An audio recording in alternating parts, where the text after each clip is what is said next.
Yo! Moto JC mga boss. So ito, tamang stroll lang muna tayo along Katipunan. And tara, makinig muna tayo ng napakagandang aral ni Brad Eli about sa kung saan nagsimula ang kasamaan. Tara mga boss, umpisa na natin.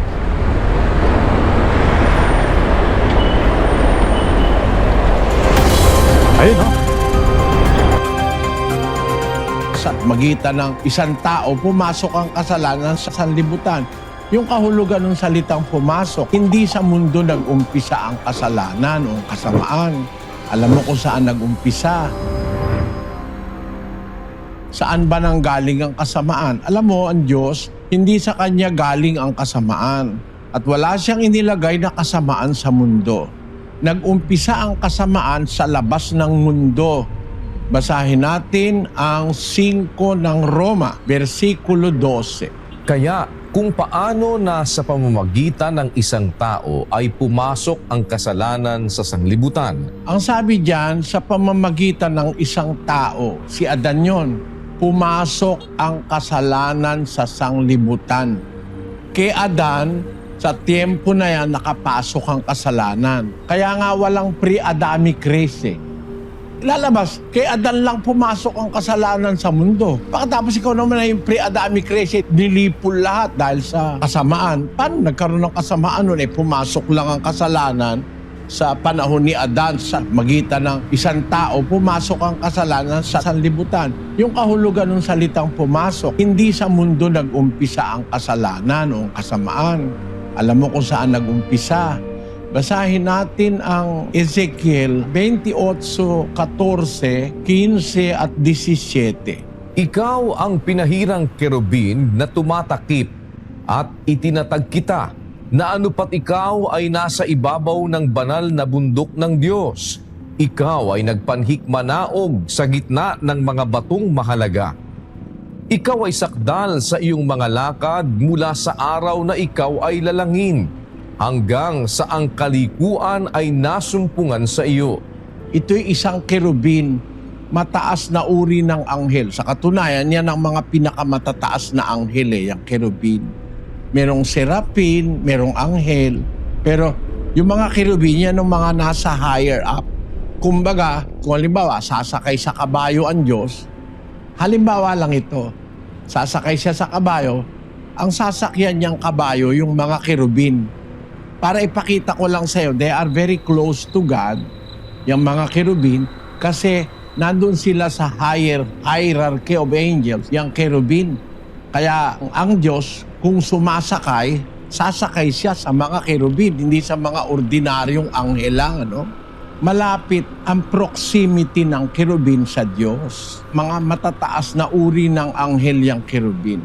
Ngayon, merong isang kerubin na ginawa ang Diyos na sakdal. Pero hanggang ang nasumpungan ni ka ang kalikuan sa'yo, saan nag-umpisa yung kasamaan ng kerubin? Sa 17. Ang iyong puso ay nagmataas dahil sa iyong kagandahan. Iyong ipinahamak ang iyong karunungan dahil sa iyong kaningningan. Aking inihagis ka sa lupa. Aking inilagay ka sa harap ng mga hari upang kanilang masdan ka. Ang puso niya ay sumama, nagmataas. No? Ano ba ang nangyari sa puso ng kerubin? Doon sa 14:12 ng Isayas, Ano't nahulog ka mula sa langit o tala sa umaga, anak ng umaga, paanong ikaw ay lumagpak sa lupa? Ikaw na siyang nagpahina sa mga bansa.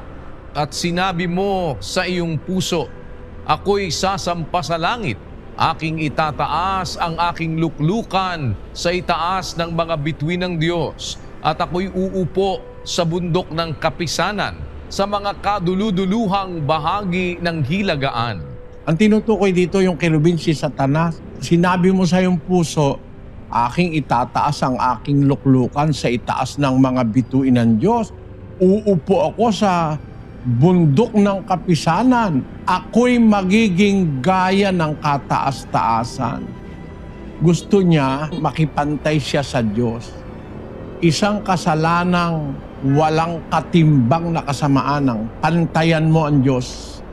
Ni attempt, hindi ka dapat mag-attempt nun eh. Nakita ng Diyos kay Satanas yung puso niya, hindi niya pa ginagawa. Nakikita na ng Diyos yun eh. Kaya ang kasamaan ang galing sa puso ni Satanas. At si Satanas, wala sa lupa yun. Kaya yung kasamaang nag-umpisa sa puso niya na conceal, yun ang nakapasok sa lupa. Sa pamamagitan ni Adan. Kung paanong sa pamamagitan ng isang tao pumasok ang kasalanan sa libutan. Dito sa libutan, hindi naglagay ang Diyos ng kasamaan. Kaya lang, sa pamamagitan ng pagsuway ni Adan, nakapasok ang kasalanan ng kasamaan sa mundo. Yung tanong mo, saan ba nanggaling ang kasamaan? Sa puso ni Satanas, tapos nakapasok sa mundo sa pamamagitan ni Adan. Kasi sumuway si Adan sa utos ng Diyos. Ayun mga boss, napakagandang aral na. Nagsimula pala sa puso ni Satanas yung kasamaan dito sa yung kasamaan mismo. Tapos nagsimula kay Adan dahil sa demonyo, no? Tapos yun na, kumalat na hanggang sa atin, nakarating sa atin. So doon nagsimula yung kasamaan sa puso ni Satanas. So ayun mga boss, sana nagustuhan ninyo, at kung nagustuhan nyo, please like and share para rin sa iba, at kita-kits na lang sa next video natin. So bye muna, and peace out.